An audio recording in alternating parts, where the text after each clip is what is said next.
A Lime to Kill, Culinary Cozy Mysteries, Book 1 by Summer Prescott. Narrated by Sarah Hannon. Chapter 1. The bright red ledger flew across the room and clattered against the wall with a resounding crack. Petite but feisty, Marilyn Hayes folded her arms and gazed at the wounded notebook with frustration. "And you can stay there until you've learned your lesson," she muttered, standing in the living room of her cheery turquoise bungalow. "Mom?" Her daughter came trotting down the short hallway from the bedroom that Marilyn used as an office. "What was that all about?" she asked, flopping down on the sage-green faux velvet living room couch. "I was just disciplining the numbers." Marilyn nodded her head at the ledger and sighed. "I told you I would balance your books for you." Tiara tried, unsuccessfully, to suppress a smile. "You have your own work to do." Marilyn shook her head. "I've decided that I'm definitely going to have a professional take a look at them this year. I'm a baker, not an accountant." "Mom, we've talked about this," her daughter reminded her, eyebrows raised. "Why would you pay a stranger to do the books when you could just pay me?" Tiara picked up the ledger that was the bane of her mother's existence. "It won't take that long, and I can be back on the job search in no time," she assured her mother, thumbing through the pages. "As much as I hate to say it, that makes a lot of sense." Marilyn smiled, feeling more than a bit relieved. "Let me chew on it a bit." She may have made some mistakes in her life, but Marilyn Hayes was proud that she had somehow managed to raise an amazing young woman. Watching her lovely daughter frown at the ledger pages in concentration, she thought her heart just might burst. Tiara was intelligent, talented, and had graduated from college early and with honors. It absolutely baffled her mother that she hadn't been snapped up by a top engineering firm yet. Marilyn knew that when Tiara did accept a job, the moment would be bittersweet. The odds that Tiara would find something in Key West were slim, so she'd have to face the painful but proud reality of having to say goodbye to her only baby girl. She wanted her daughter to go out into the world and succeed, but she knew that no matter how long it took, she would feel that Tiara was leaving much too soon. "What do we want to do for dinner?" Marilyn asked, deliberately directing her mind to happier thoughts. "I'm way ahead of you, Mom. I brought home El Mason de Pepe. I set it in the oven to stay warm when I heard you muttering over numbers in the dining room. I'm guessing that you're ready to forget about math for a while and focus on feeding our faces?" Tiara grinned. "My genius daughter thinks of everything." Marilyn gave her a hug and headed for the kitchen. "Whatever I owe you, just grab some cash from the conch." "I already did." Tiara followed her mother. "Why am I not surprised?" Marilyn teased, taking a deep whiff of the unmistakable scent of Cuban food when she opened the oven. "Oh yeah, this is calling my name," she breathed, taking the containers out and placing them on the counter. Marilyn rubbed her temples, hungry but still distracted, while Tiara reached for the plates and silverware that Marilyn would have ignored if she were on her own. She'd eaten takeout food directly from the containers using a plastic fork more times than she could count. The single mom, who owned and operated her own key lime bakery, chose casual and easy every time. "There. Now isn't that nice? It's entirely possible to eat takeout food and still feel like civilized humans," Tiara teased, lighting an ocean-scented candle in the middle of the dining room table.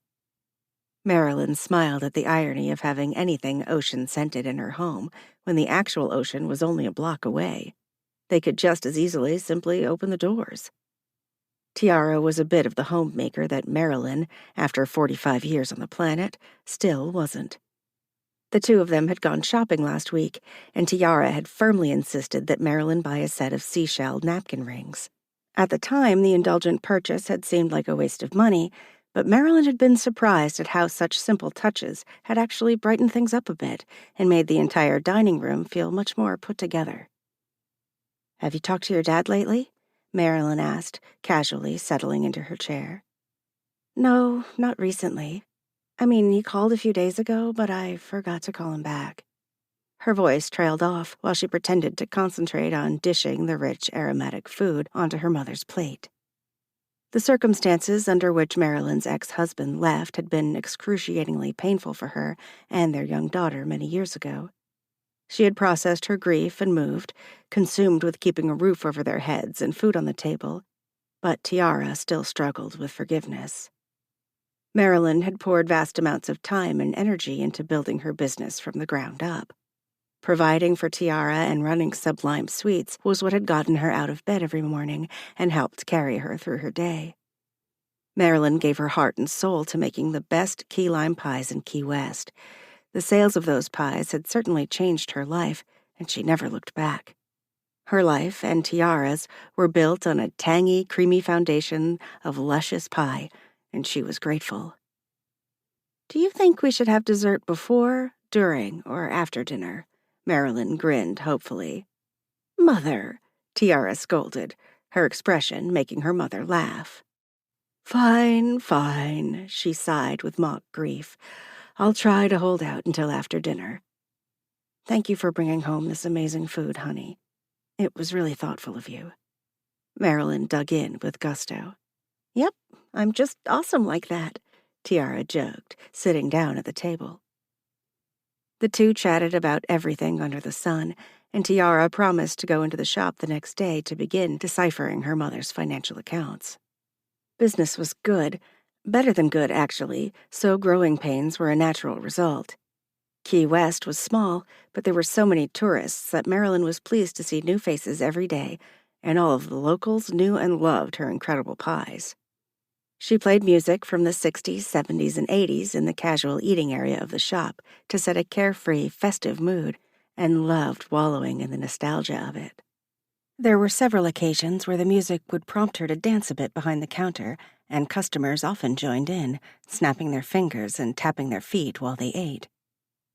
Creating new and inventive recipes was Marilyn's passion. She'd tested out key lime pie squares, pie on a stick, pie in a jar, mini pies, key lime pie stuffed strawberries, and key lime pie sandwich cookies.